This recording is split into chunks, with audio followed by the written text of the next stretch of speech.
Meu nome é Nelson Lima Barbosa Jr. Nós vamos começar essa série de estudo, a doutrina de Cristo. A primeira lição nossa, as palavras de Cristo versus as doutrinas humanas. Atualmente estamos com 52 lições nessas séries. É basicamente uma escola bíblica grátis que você pode encontrar nessas séries aqui. A lição 1 e 2 é uma introdução às séries, a doutrina de Cristo, as palavras de Cristo. Aí nós vamos ir em todo o Evangelho.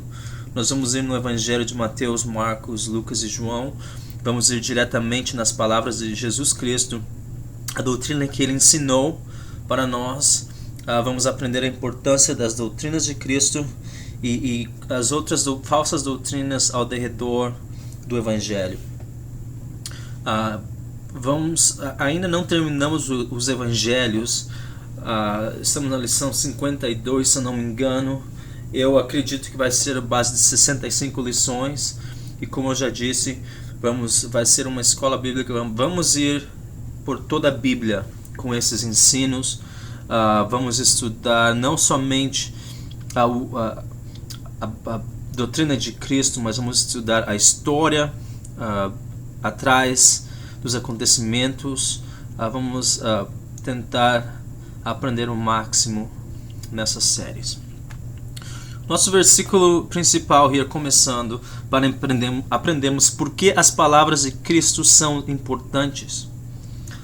Em Colossenses capítulo 2, versículos 6 a 10, a Escritura nos diz: Como, pois, recebestes o Senhor Jesus Cristo, assim também andai nele, arraigados e sobre-edificados nele e confirmados na fé, assim como fostes ensinados. Então, como recebemos o Senhor Jesus, temos que andar nele. Temos que ser cumpridores da sua palavra, arraigados e sobre-edificados nele e confirmados na fé, assim como fostes ensinados, nela abundando em ação de graças. Agora ele nos diz: tende cuidado para que ninguém vos faça presa. A sua presa é prendê-lo. Podemos fazer um exemplo do cachorro que tem a coleira. Ele está controlado por aqueles que estão segurando a coleira. Para que ninguém vos faça sua presa por meio de filosofias e vãs sutilezas, para que ninguém te controle por meio de filosofias e vãs sutilezas, segundo a tradição dos homens, segundo os rudimentos do mundo e não segundo a Cristo. Então, há muitas doutrinas, tradições, filosofias, vãs sutilezas, tradição de homens e do mundo que não são segundo Cristo. Inclusive no nosso meio cristão. Eu posso dizer hoje, estudando a Bíblia, que provavelmente 90% das nossas tradições não são segundo Cristo. Nós vamos estudá-las para aprender o que é e o que não é. E no versículo final, versículo 10, nos diz: Porque nele, em Jesus Cristo, habita corporalmente toda a plenitude da divindade, e estáis perfeitos nele, que é a cabeça de todo principado e potestade. Então, diz que Jesus Cristo habita corporalmente toda a plenitude da divindade, todo o poder de Deus. Tudo que nós devemos aprender de Deus, do que necessitamos de Deus, foi encontrado em Jesus Cristo. E estáis perfeitos nele. No grego, a tradução pode ser traduzida como completos. A definição é verdadeiramente completos. E estáis completos nele, ou perfeitos nele, que é a cabeça de todo principado e potestade. Então ele é a cabeça de todo poder, de todo principado. Então a palavra nos está dizendo que com as palavras de Cristo somente, a doutrina de Cristo somente é o suficiente para nós. Se toda a plenitude, o poder, toda a plenitude de Deus habita em Cristo e ele é o cabeça e nós estamos completos nele, pelas suas doutrinas nós poderemos aprender a maneira de viver. Seguindo aqui, a Bíblia nos está dizendo para andar em Cristo. Isso é viver de acordo com os ensinos, atuar de acordo com o ensino. Isso é o verdadeiro significado de aceitar a Cristo, com ações. arraigados e solidificados nele, nas doutrinas de Cristo, somente nas doutrinas de Cristo, com frutos de Cristo. Os frutos, o reflexo das suas ações, do seu caminhar, deve ser os reflexos da doutrina de Cristo. Nossas ações, maneira de pensar e atuar devem refletir Cristo. Caso contrário, não estamos arraigados nele. Um exemplo simples: Jesus nos ensina a perdoar sem medida. Se você é uma pessoa rancorosa e não perdoa, não importa o que você fale, você não está arraigado em Cristo. Os frutos seus são frutos da carne, são frutos do rancor, não são frutos de perdão, de liberdade em Cristo.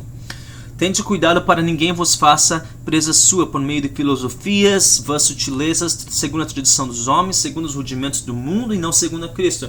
Então, basicamente, na lição 1 e 2, nós vamos aprender um pouco dessas tradições, filosofias e rudimentos do mundo que são ensinados no meio cristão e não tem nenhuma relação com Jesus e sua doutrina. Nós não precisamos de nada disso, nós estamos perfeitos, ou seja, completos em Cristo. Se nele habita corporalmente toda a plenitude da divindade, isso quer dizer que todo o poder, conhecimento, sabedoria de Deus habita em Cristo. Sendo assim, tudo o que devemos saber a respeito da salvação e do reino de Deus encontramos na doutrina, ou seja, no ensino de Jesus Cristo. Todos nós somos doutrinados. Em algum ponto da nossa vida nós somos doutrinados com todas as classes de doutrina. Para podermos entender a doutrina se traduz em ensino. Para podermos entender o ensino de Cristo, devemos tirar todos os filtros de nossas mentes, preceitos, conceitos, ideias, crenças, e nos fazemos como uma criança, com a mente limpa e pura. Assim aprenderemos o ensino de Cristo.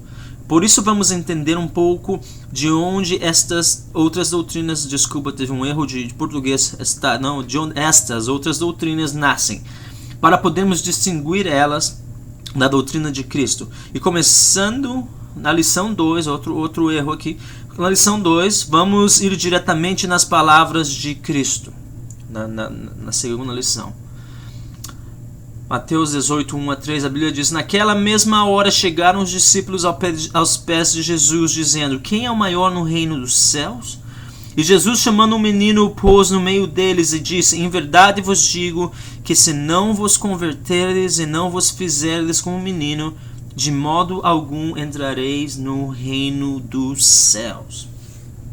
Então, não existe uma maneira de aprendermos a pura doutrina de Cristo se nós temos outras ideias antes. Eu fui criado numa doutrina pentecostal. Se eu vou usar um exemplo, eu devo usar de onde eu vim primeiramente, a maneira mais justa, você usar você como exemplo. Mas eu fui criado numa doutrina pentecostal e muitas coisas que eu aprendi depois, eu vendo na Bíblia, na palavra de Deus, que não estava lá. Era uma interpretação equivocada, era uma interpretação errada. Então, nós vamos começar. É importante, não é importante, mas é necessário que você, como uma criança que tem a mente limpa, a mente aberta, comece a entender os ensinos de Cristo. Eu usei um programa que traduz, eu acredito que isso foi a razão que temos alguns problemas de um erro de português aqui. Mas vamos verificar mais adiante isso. Então é importante que nós, como uma criança, esquecemos de tudo o que tínhamos antes e venhamos aprender de Cristo. Uma criança, quando ela nasce, a criança ela não tem nenhuma ideia, eles não têm nenhuma uma cultura formada. Eles têm que, tudo que eles aprenderem, eles vão aprender dos pais deles. Assim como Cristo, como Deus sendo nosso Pai, uma palavra de Deus ser a nossa luz, a nossa guia, a palavra de Deus. Nós temos que esquecer de tudo demais, morrer para a nossa velha natureza e começar a aprender de Cristo. Vamos começar com isso. Filosofias vãs sutilezas. Hoje e depois, na outra lição, tradição de homens e rudimentos do mundo. Gálatas 1, 6-9. A palavra de Deus diz: maravilho-me de que tão depressa passasseis daquele que vos chamou a graça de Cristo para outro evangelho. Está falando de um evangelho diferente, distorcido, o qual não é outro, porque não existe, só existe um evangelho. O que evangelho significa boas novas, boas notícias, ou notícias novas. que não há outra notícia nova. A notícia é a mesma. Cristo morreu na cruz por nós. Cristo completou toda a lei, a justiça, e através do seu sangue nos trouxe perdão de pecados e novo pacto. Mas alguns que vos inquietam e querem transformar o Evangelho de Cristo, olha só, eles transformaram o Evangelho de Cristo. Isso é o que está acontecendo. Por isso que nós devemos conhecer o puro, verdadeiro Evangelho de Cristo, assim não permitindo que as pessoas o transformem. Mas ainda que nós mesmos ou um anjo, o Paulo está dizendo que mesmo que eles ou um anjo do céu vos anuncie outro evangelho além do que já vos tem anunciado, o qual é o evangelho puro de Cristo, seja anátema, ou seja, uma maldição, seja amaldiçoado entre vós, ou tirado, cortado. Assim como já vos dissemos, agora de novo também vos digo: se alguém vos anunciar outro evangelho além do que já recebesse, seja anátema, uma maldição, seja rejeitado. Muitas pessoas usam essa escritura para distorcer, mas o Evangelho de Cristo é o Evangelho original, das palavras que Jesus pregou e ensinou, que encontramos nos Evangelhos, Mateus, Marcos, Lucas e João. Quem sabe você recebeu um Evangelho quando você era pequeno, criança ou jovem, que não era o Evangelho de Cristo. E você pensa que esse é o Evangelho verdadeiro, e quando alguém vem com as palavras de Cristo para te ensinar, você rejeita. Não deve ser assim. Nós devemos ir de volta à palavra de Deus. Nós devemos ir às palavras de Jesus Cristo, o Evangelho de Jesus Cristo. Vamos à Bíblia, vamos ler completamente o Evangelho, e para entendermos o que não faz parte desse Evangelho. O escritor de Gálatas, tradicionalmente conhecido como apóstolo Paulo, é o que os estudiosos creem e pensam que foi escrito pelo apóstolo Paulo. Está nos dizendo que tudo o que precisamos é o Evangelho de Cristo, os ensinamentos que receberam de Cristo para passar para nós. Por isso que eles são chamados apóstolos. Apóstolos significa enviados. Nós não somos enviados, nós somos discípulos. Os discípulos significa seguidores. Então, os apóstolos foram enviados. Apóstolos em grego, traduzindo, significa enviados. Eles foram enviados para pregar o Evangelho original de Cristo. E nós, os discípulos e seguidores, significa somos obrigados a seguir ou obedecer o Evangelho. Lembre, mais tarde o apóstolo Paulo fala que nós somos escravos de justiça. Então nós somos obrigados. Os escravos eram obrigados. Antes éramos escravos do pecado, estamos viciados no pecado. Agora nós devemos sermos viciados na justiça de Jesus. Se alguém parecer, éramos obrigados a obedecer o Evangelho que tem sido ensinado pelos apóstolos. Se alguém aparecer com uma nova revelação, deveria ser amaldiçoada. O Espírito, o qual é Deus, expressado pela sua palavra, já revelou toda a plenitude da divindade. A palavra do Espírito, a mente do Espírito, é revelada pela palavra. Qual é a outra forma que Deus pode falar com nós? Através de sua palavra, através da palavra de Deus. Se não fosse pela Bíblia, pela palavra de Deus, nós nunca teríamos escutado esse Evangelho. Então a palavra de Deus, a voz do Espírito, qual é Deus mesmo, expressado pela sua palavra, já revelou toda a plenitude da divindade através das palavras de Cristo.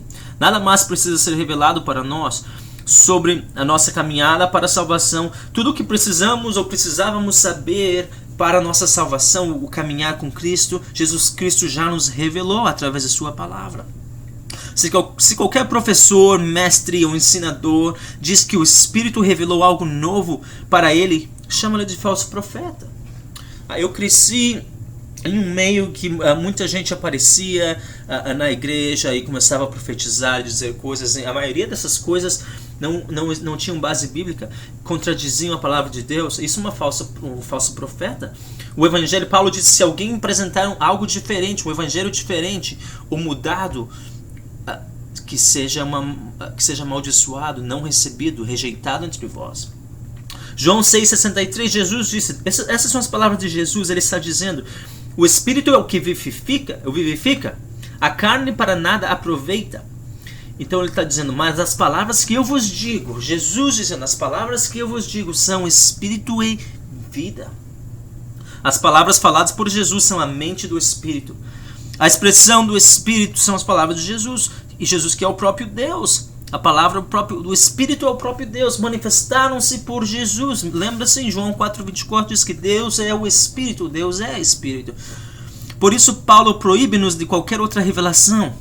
Uma vez que toda a plenitude da divindade habita em Cristo, tudo o que existe de Deus habita em Cristo, sendo assim, ele nos revelou toda a doutrina de Deus através de suas palavras. Lembra-se que Jesus disse, as palavras que eu vos digo não são minhas, mas são de meu Pai. O que ele estava dizendo? Ele como homem, como carne, como homem nascido da carne, ele diz, eu não estou falando da minha própria natureza humana, eu não estou falando da mente, eu não estou falando do que eu aprendi na escola ou na rua, mas as palavras que eu estou te falando são as palavras divinas, as palavras celestiais, as palavras de Deus, não palavras de homem, mas palavras de Deus.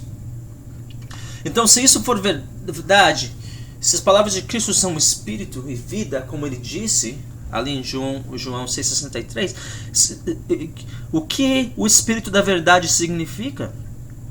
João 14, 15 a 17, a palavra de Deus diz, olha como começa, se me amais, guardai os meus mandamentos.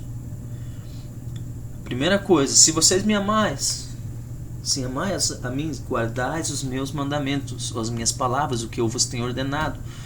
Não existe amor se vocês não guardam os mandamentos.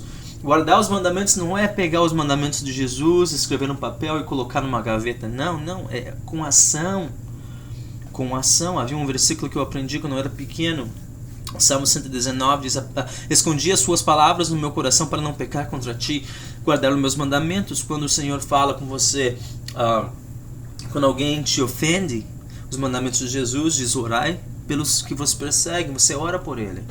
Se teu inimigo tem fome, dá-lhe de comer. Se alguém te magoa, perdoa-lhe. Isso é guardar os mandamentos de Jesus.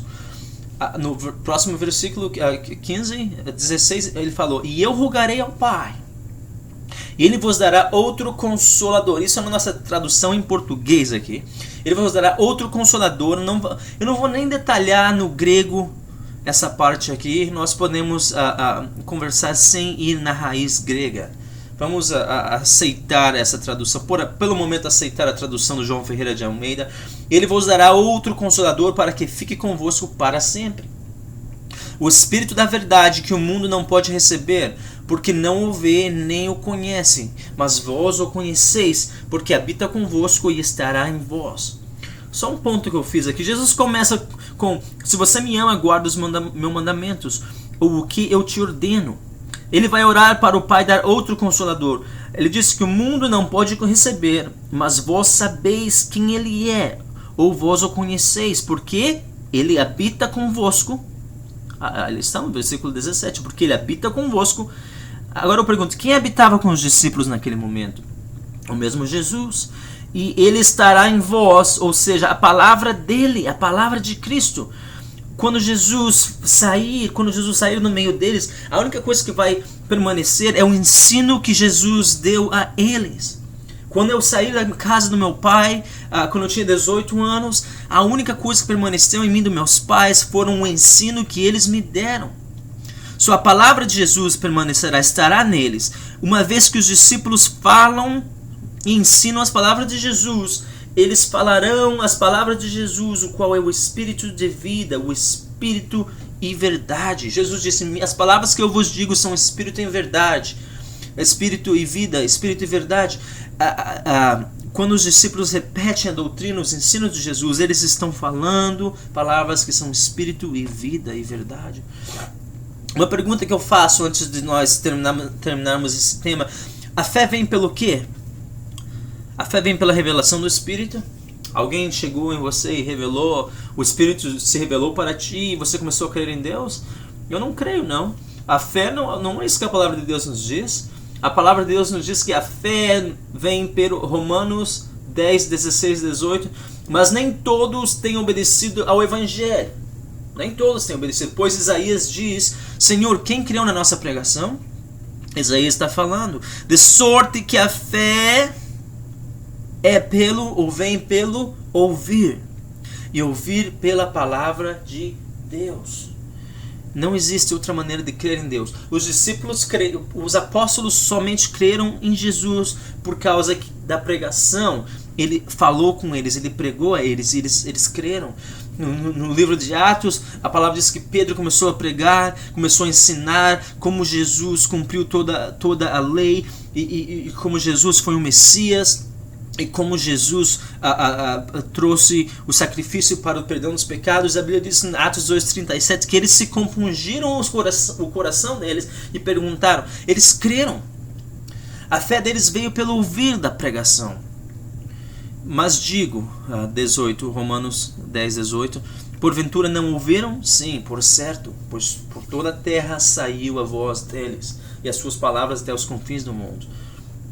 Eu vos digo que eu escrevi embaixo, o evangelho foram preservados pela pressa. A planta egípcia, de onde foi feito o papiro, é uma planta, uma planta, folha que se dobrava, eles molhavam, secavam e batiam, e foi o primeiro papel que saiu.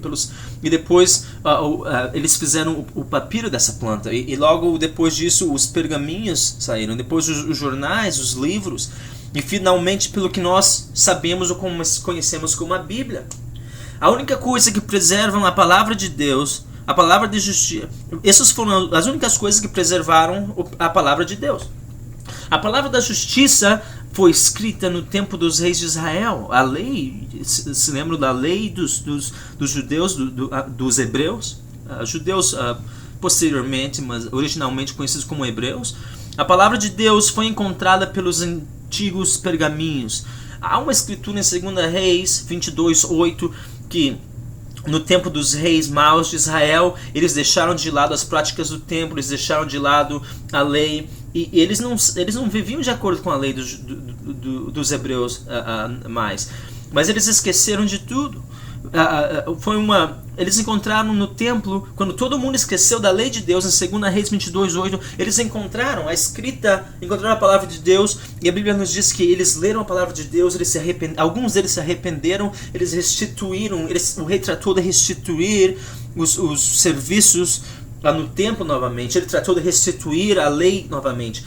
Mas se não fosse por essa escrita, quem sabe eles nunca iam encontrar esses pergaminhos, esses rolos, eles nunca iam encontrar a palavra. Então a escrita é o veículo usado para preservar e ensinar a sua palavra. A palavra de Deus, o que é o seu espírito. Eu estudei com um rabi judeu, não era um desses charlatão, era realmente um rabi judeu, totalmente fluente no hebreu, e ele me ensinou uma coisa, ele me disse que a razão a qual os judeus, a raça judaica, é uma das mais antigas populações, culturas no mundo, e não há como destruí-los, é porque os judeus são as pessoas dos livros. Porque eles escrevem a sua história, eles preservam, eles passam de geração em geração. E foi até debaixo da perseguição, até no tempo do Hitler, muitos sabem que a tentativa de exterminar os judeus da terra, eles não foram destruídos. Outras civilizações, a maioria das civilizações são destruídas e passam e terminam, mas eles são os que usam o veículo, a escrita, para preservar e ensinar a palavra. 1 Coríntios 2, 9 a 16, a palavra de Deus nos diz: mas como está escrito, as coisas que o olho não viu e o ouvido não ouviu, e não subiram ao coração do homem. Primeiro diz, as coisas que o olho não viu, o ouvido não ouviu, que o coração do homem não esperou, são as que Deus preparou para os que o amam. Muita gente distorce isso. Muita gente pensa em milagres e prosperidade e não entende nem a definição da palavra prosperidade. A prosperidade não tem nada a ver com dinheiro. Prosperidade, a palavra literalmente no hebreu significa sair ou crescer, é o que sai da terra, o que sai. Mas Deus revelou pelo seu Espírito. Porque o Espírito penetra todas as coisas, ainda as profundezas de Deus, o Espírito. Agora Jesus disse, se lembrem, as palavras que eu vos falo são Espírito e vida. Vamos ver aqui o próximo versículo. Porque qual dos homens sabe as coisas do homem, senão o Espírito do homem, que nele está? Quem conhece a tua mente? Você. Quem sabe o que você está pensando? Você. Isso que está falando o apóstolo Paulo aqui. Qual homem não conhece as coisas do homem, senão o espírito do homem que está nele, ou a mente do homem? Assim também, ninguém sabe as coisas de Deus, senão o Espírito de Deus. a mente de Deus, só o Espírito dele, a vida dele conhece, a mente dele. Mas nós não recebemos o Espírito do mundo, mas o Espírito que provém de Deus, para que pudéssemos conhecer o que nos é dado gratuitamente por Deus. Quem anunciou as novas notícias, as boas novas de salvação? Jesus Cristo. Começou por João Batista, e Jesus Cristo veio e terminou, pregou o evangelho do reino de Deus. A mente de Deus, as boas novas de Deus, as palavras do Espírito, a mente do Espírito foram manifestadas através das palavras de Jesus Cristo. Então, por isso que ele disse que nós não recebemos o Espírito do mundo, eles receberam o Evangelho de Deus. Por isso Paulo falou: se algum de vocês pregar qualquer outro Evangelho que não seja o que nós recebemos de Jesus Cristo, seja anátema. Então, eles receberam a mente de Deus através da pregação de Jesus Cristo. Por isso Jesus disse: as palavras que eu vos falo não são minhas, são de meu Pai, ou seja, são Espírito e vida, aos quais também falamos, não com palavras que a sabedoria humana ensina, mas com as que o Espírito Santo ensina, as palavras que o Espírito Santo ensina, a qual foram faladas por Jesus Cristo, comparando as coisas espirituais com espirituais. Ora, o homem natural não compreende as coisas do Espírito de Deus, porque lhe parecem loucura. Como é isso? As coisas do Espírito de Deus não fazem sentido com a natureza humana, eu vou explicar. E não pode entendê-las, porque elas se discernem espiritualmente. Mas o que é espiritual discerne bem tudo, e ele de ninguém é discernido. Agora ele pergunta: porque quem conheceu a mente do Senhor para que possa instruí-lo? Mas ele diz: mas nós temos a mente de Cristo. Como é que as coisas do Espírito se discernem espiritualmente, as coisas da carne, carnalmente? Um exemplo, um simples ensino de Cristo. Jesus disse: se alguém te bate no teu rosto direito, dá o esquerdo. Ou se alguém te bate no esquerdo, dá o direito. Se alguém te pega em um lado do seu rosto, dê o outro. Não revide. Se você fala para um homem, um machão, diz: se alguém te dá um soco no teu olho direito, perdoa-lo e dê o esquerdo. O machão vai falar: você não tem sentido, rapaz. Se alguém me dá um soco na minha face, na minha cara, eu vou dar um soco nele. Se alguém me dá um tapa, eu vou dar outro tapa nele. Eles discernem esse ensino carnalmente. Você revida, você está pagando ao outro de acordo com as obras dele. Agora, o que Jesus, os ensinos de Jesus, o ensino do Espírito, você se discerne espiritualmente. Jesus está falando. Quando Jesus disse: se alguém te bater num lado da sua cara, dê o outro, porque Jesus nos ensinou, depois foi ensinado por Paulo, que a nossa luta, a nossa guerra não é contra carne e sangue. Nós estamos aqui para ser a luz do mundo. Nós temos que perdoar nossos inimigos. Nós temos que orar pelos que nos perseguem. Se o teu inimigo tem fome, dá-lhe de comer. Se o teu inimigo tem sede, dá-lhe de beber. São as coisas do Espírito. Quando você faz isso, você discerne de uma maneira: se o incrédulo me bate e eu não revido e eu o perdoo, ele vai ver o fruto de Deus na minha vida, o amor, o perdão. E quem sabe ele venha se arrepender. Nós temos a mente de Cristo. Quando você entende a doutrina de Cristo e põe em ação na sua vida, você se torna, a sua mente é como a mente de Cristo. E as suas ações vão ser como as ações de Cristo. Isso que o apóstolo está nos dizendo, que nós discernimos espiritualmente. Então, como possuiremos a mente de Cristo? Por uma experiência poderosa? Por uma réplica do dia de Pentecostes? É isso que muita igreja querem fazer. Querem reproduzir o dia de Pentecostes, ou reproduzir o templo, reproduzir coisas que já foram pregadas na cruz, todas as ordenanças da lei. Nós somos o templo do Espírito. Como nós vamos ter a mente de Cristo? Não por uma réplica do dia de Pentecostes ou uma experiência poderosa, mas pela aprendizagem e obedecendo a doutrina de Cristo. Você lembra que Jesus disse: se me amais, obedeceis os meus mandamentos. Você pode orar, você pode dizer que você é abençoado, o que você seja, mas enquanto você não comece a seguir e obedecer os mandamentos de Cristo, você é um convencido. É a verdade. Romanos 12, 1 e 2, a palavra de Deus nos diz: rogo-vos, pois, irmãos, pela compaixão de Deus, que apresentais os vossos corpos em sacrifício vivo, vivendo, sacrificando nossas vidas a cada dia. O sacrifício vivo, não como um esbanjador, não como uma pessoa em luxo, não como uma pessoa cheia de vaidades, não como uma pessoa cheia de si mesmo, não, mas como sacrifícios vivos, morrendo para a nossa natureza diariamente, santo e agradável a Deus. E apresentar os nossos corpos como sacrifícios vivos a cada dia, não na igreja. Não importa o que você faz na igreja. Não quer dizer nada. Você pode cantar, pular, saltar.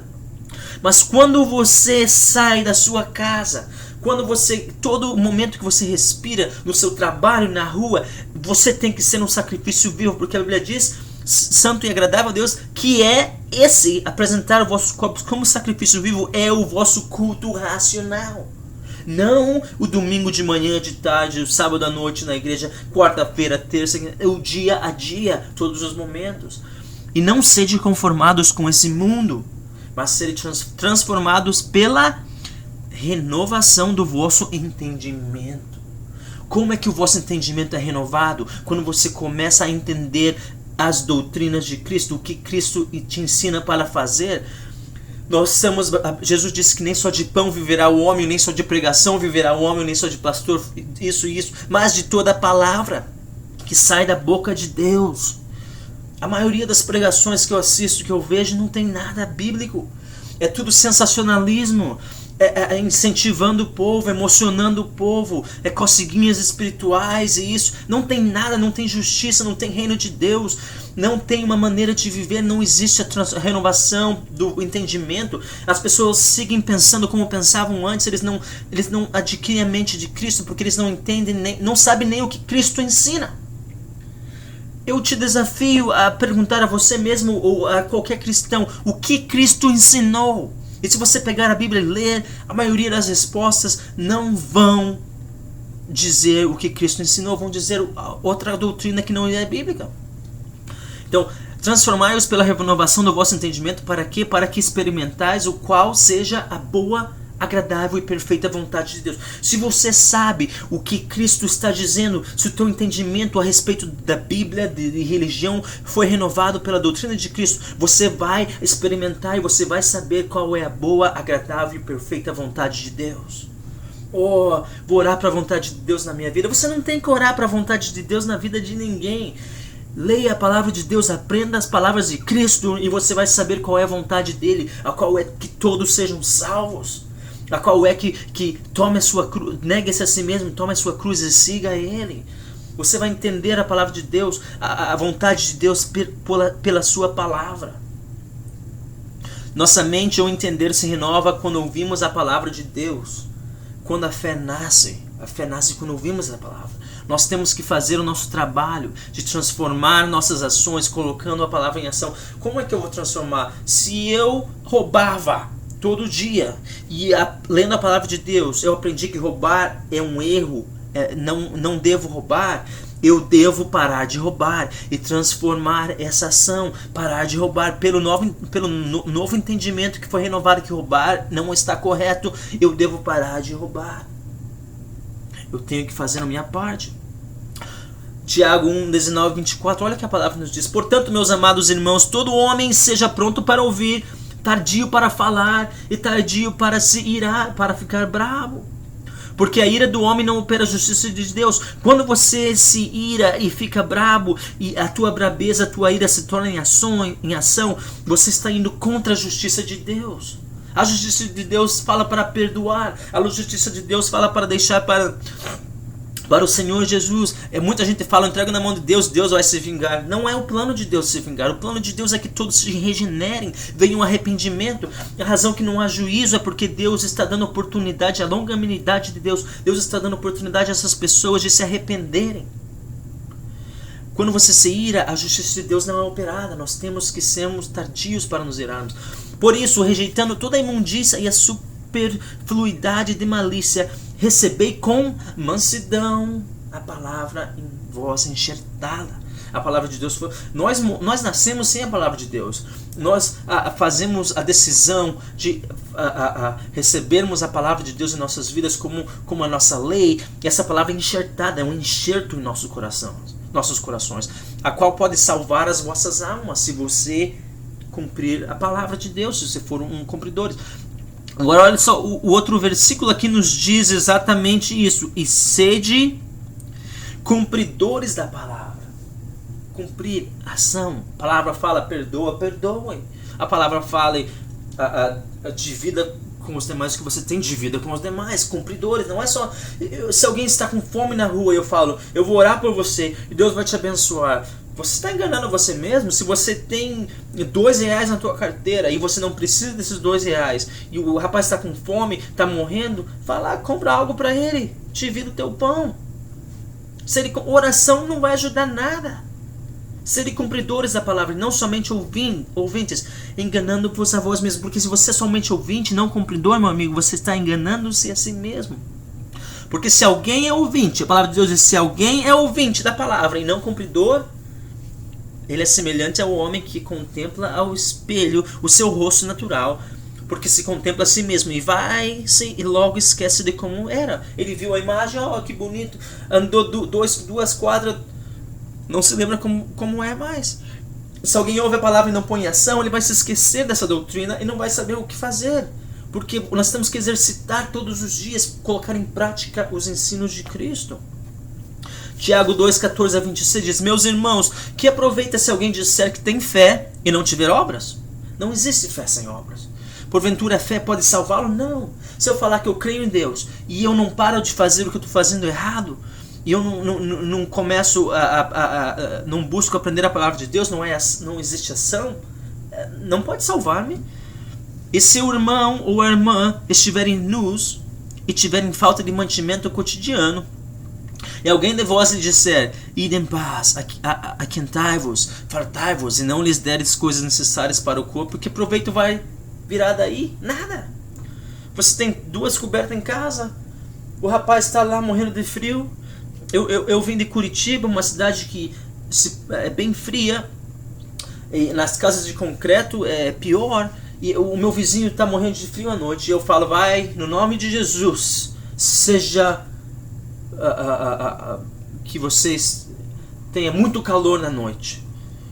Na outra manhã, quando eu for lá, o rapaz, quem sabe, vai estar morto de frio, literalmente morto.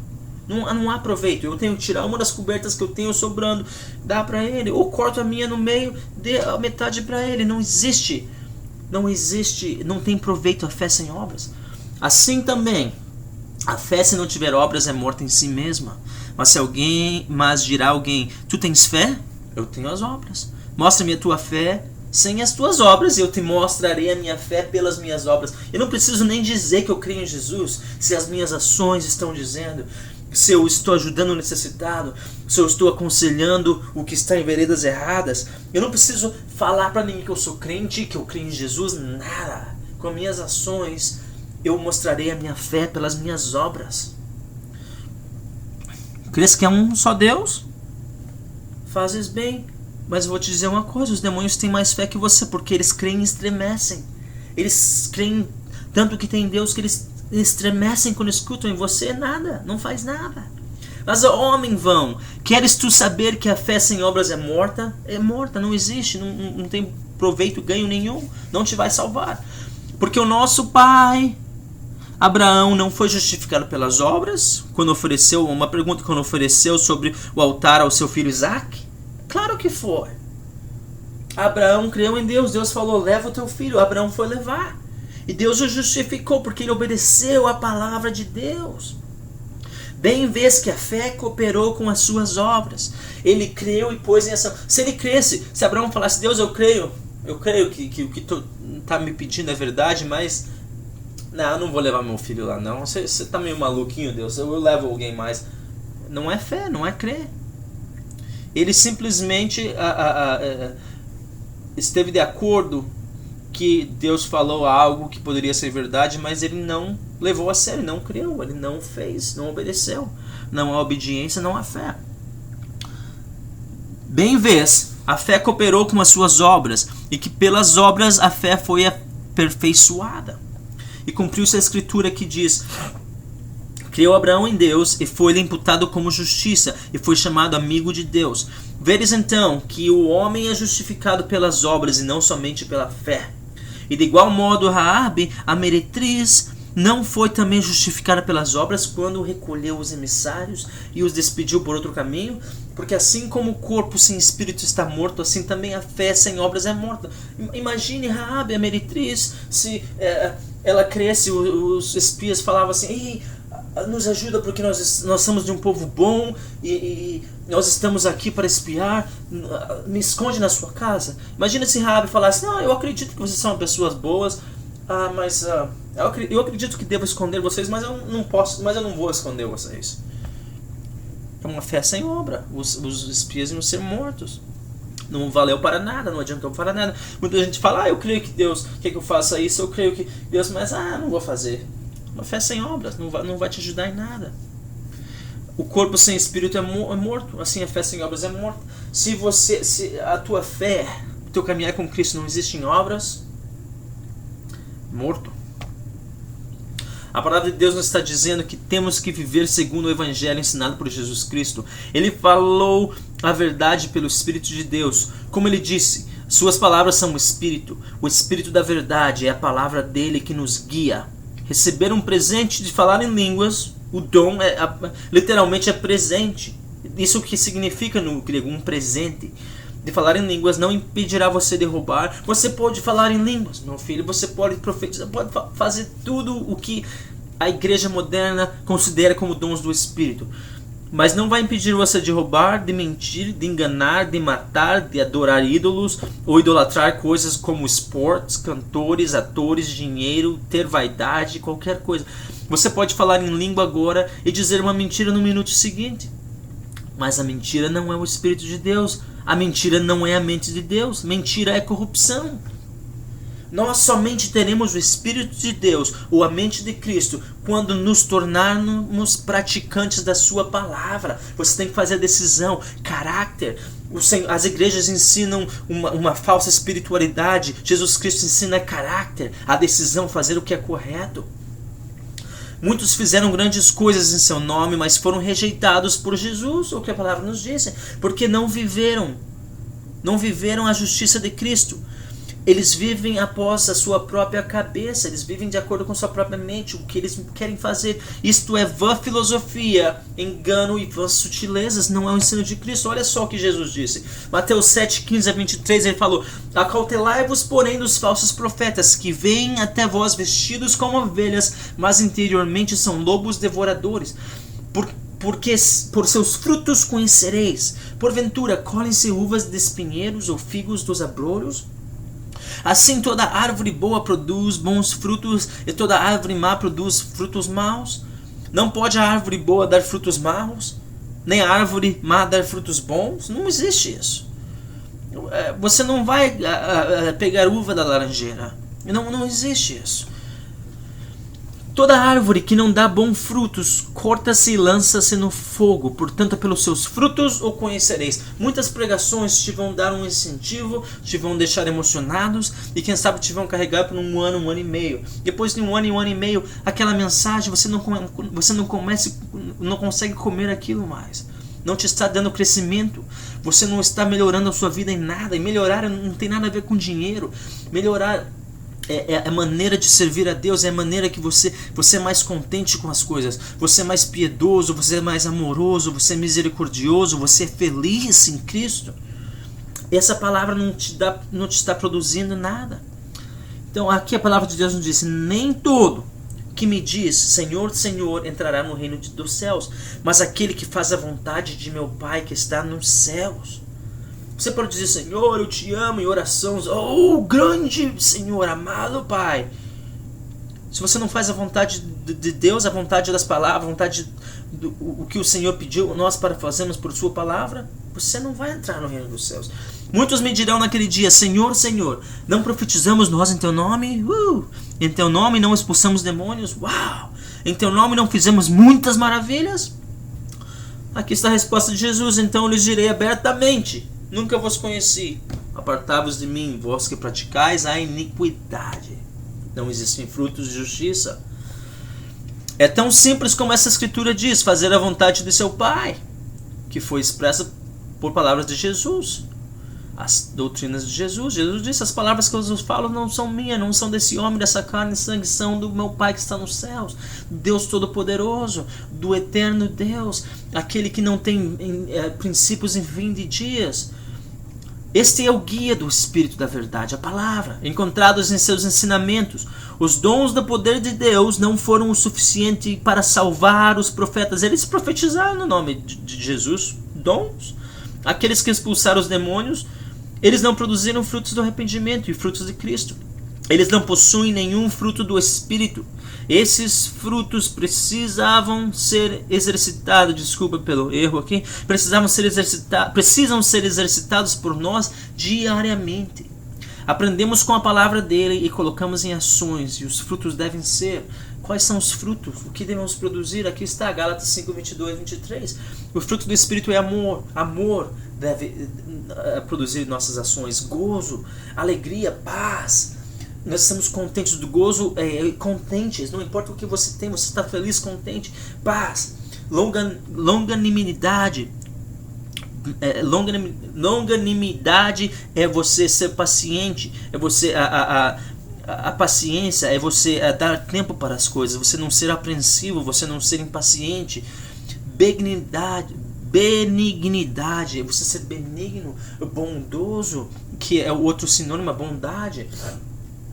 A fé, crer em Deus, mesmo que as coisas não andem como você espera, a tua fé não deve ser abalada, porque você sabe que... Vamos lá no livro de Hebreus capítulo 11, os heróis da fé.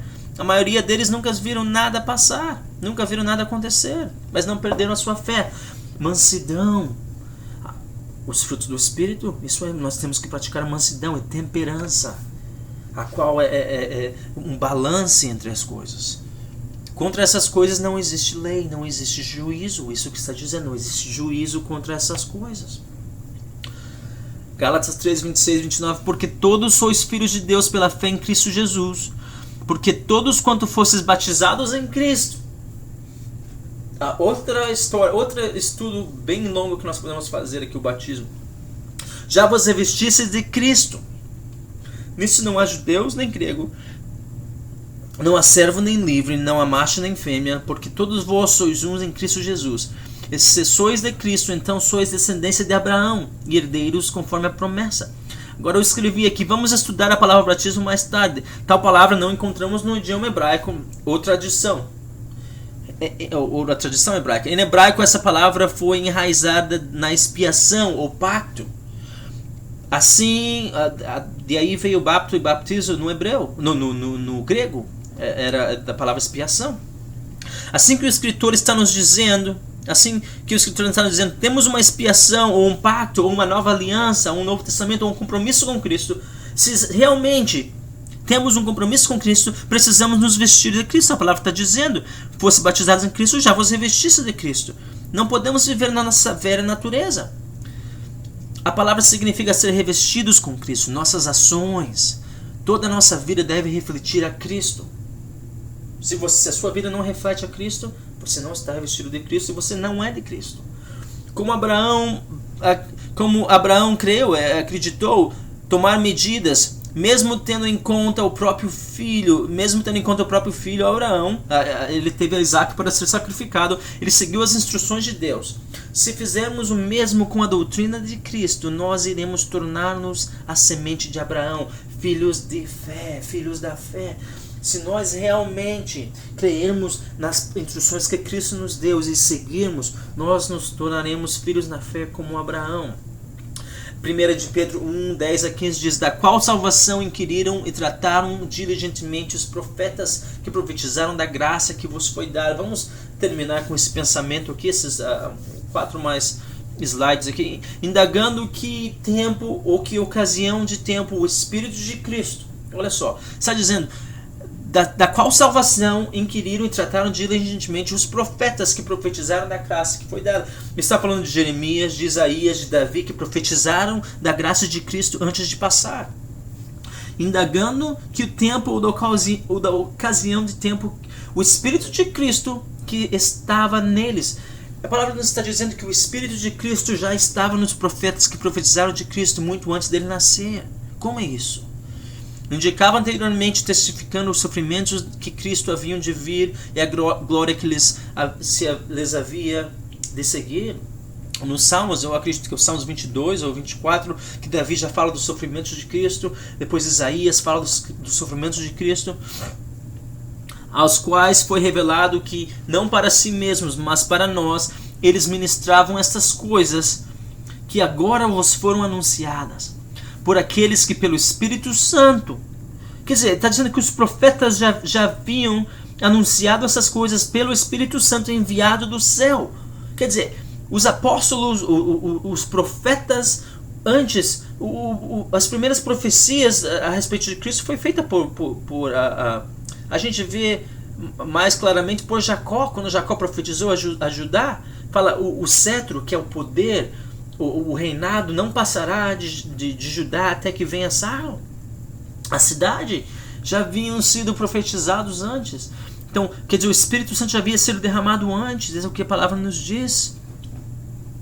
Vos pregaram o Evangelho, para as quais coisas os anjos desejavam bem atentar. Os anjos já tinham desejo dessas palavras.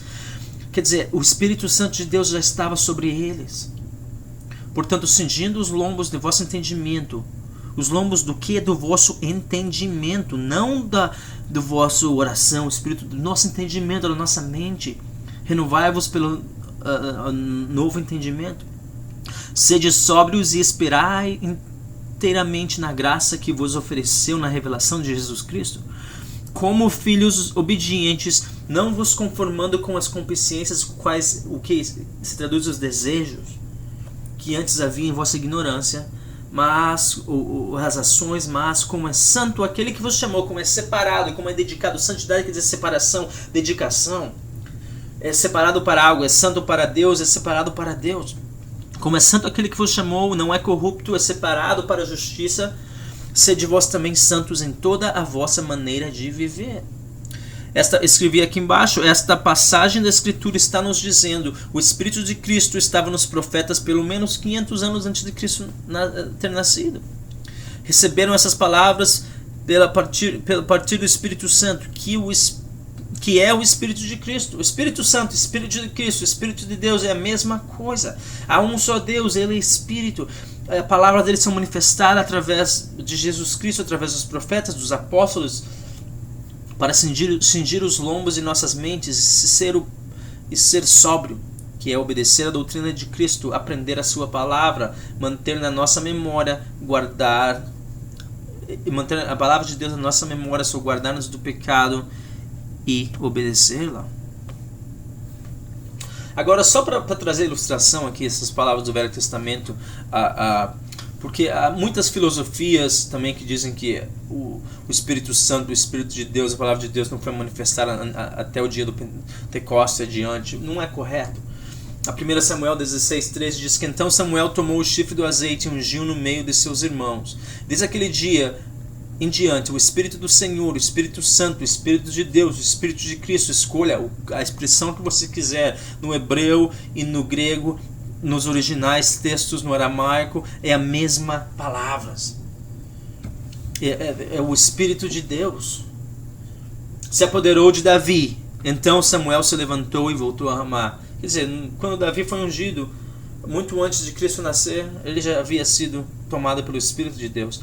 1 Samuel 19:22, vocês podem ler. Então foi também ele mesmo a Ramá, chegou ao poço grande que estava em Secu, e perguntando, disse: onde estão Samuel e Davi? E disseram-lhes: eles que estão em Naiop, em Ramá. Se você seguir essa escritura aqui em 1 Samuel 19:22, eu devia pôr mais versículos, eu não pus, mas você vai ver que eles vão começar a profetizar e o Espírito de Deus vai estar sobre eles.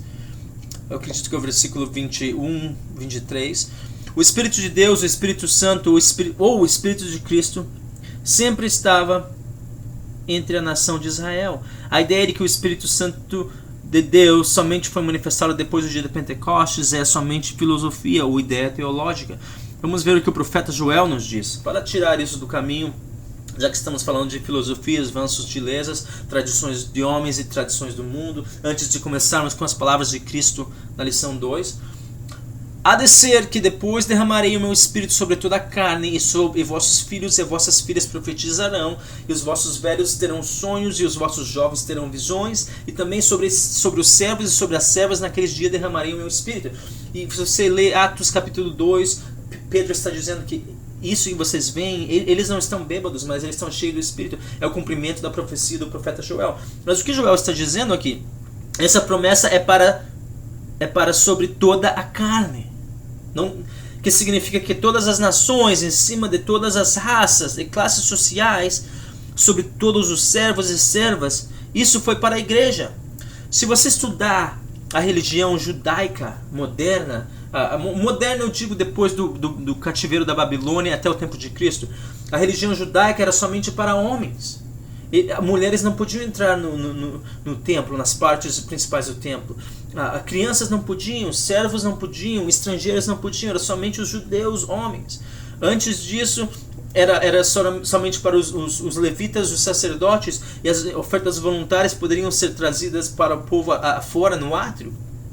Mas ele está dizendo que derramaria o meu espírito. Jesus disse, Paulo nos disse depois que vós sois o templo do Espírito. Ele está dizendo que ele vai derramar o seu espírito sobre todos, servos, servas, estrangeiros, não estrangeiros, todas as raças e classes sociais. Isso foi para a igreja. Mas o Espírito de Deus sempre esteve sobre os descendentes de Israel, o qual é Jacó. Jacó teve 12 filhos e virou a nação de Israel. O Espírito de Deus sempre esteve sobre eles. A doutrina do ensino sobre o Espírito Santo derramado somente após o dia de Pentecostes não é correto. Como podemos ver, os profetas, os reis e muitos outros estavam cheios do Espírito de Deus antes desse dia, cheios da palavra de Deus. 1 de João 2, 28 e 29, olha o que João está dizendo. E agora, filhinhos, permanecei nele, para que quando ele se manifestar, tenhamos confiança. Confiantes, não tenhamos a mente, a consciência cheia, mas a consciência limpa em Cristo. E não sejamos confundidos por ele, para que não sejamos confundidos por ele na sua vida, para que ele não nos rejeite, para que ele não nos diga, não vos conheço. Mas olha só, se sabeis que ele é justo, sabeis que todo aquele que o quê? Que fala em línguas, todo aquele que não perde o culto, todo aquele que se veste bem, todo aquele que dá o dízimo, todo aquele que ajuda ao pastor da prosperidade a ficar mais milionário, não. Todo aquele que pratica a justiça é nascido dele. As pessoas podem dizer que nasceu de novo porque falou em línguas ou porque eles são batizados em nome de Jesus. Outros dizem que sou batizado no nome do Pai, do Filho e do Espírito Santo. Outros do batismo de João Batista. Outros do batismo dos mortos. Não importa em que batismo você tenha se batizado, mas o que a palavra de Deus está dizendo, e eu não estou dizendo que não tem importância, não tem, a gente pode falar disso outro dia, mas o que a palavra de Deus está dizendo, o apóstolo João está dizendo, o apóstolo João que passou cerca de 3 anos com Jesus, ele está dizendo que cada um que pratica a justiça é nascido dele. Você pode ter 20 diferentes classes de batismos em água e o que seja. Se você não tem frutos de justiça na sua vida com abundância, você não nasceu de Cristo. Se não há fruto de justiça em sua vida, você pode falar em línguas, interpretar em línguas, curar, profetizar, pregar, dar dinheiro. Paulo disse, eu posso dar meu corpo a ser queimado por outros, falar a língua dos homens e do anjo. Mas se você não tem frutos de justiça, você não é nascido do Espírito. Se você está vivendo, se não há fruto de justiça nas suas vidas, não há reflexão da justiça de Deus, você está vivendo de acordo com os seus preceitos, não com os preceitos dos ensinos do Espírito, manifestado através das nossas ações ou frutos. A Bíblia diz que todo aquele que pratica justiça é nascido dele. Na lição número 2 falaremos sobre o que a Bíblia fala a respeito de tradição de homens e rudimentos do mundo. Meu nome é Nelson Lima Barbosa Jr. Obrigado por escutar as lições, o ensino de Cristo, a doutrina de Cristo.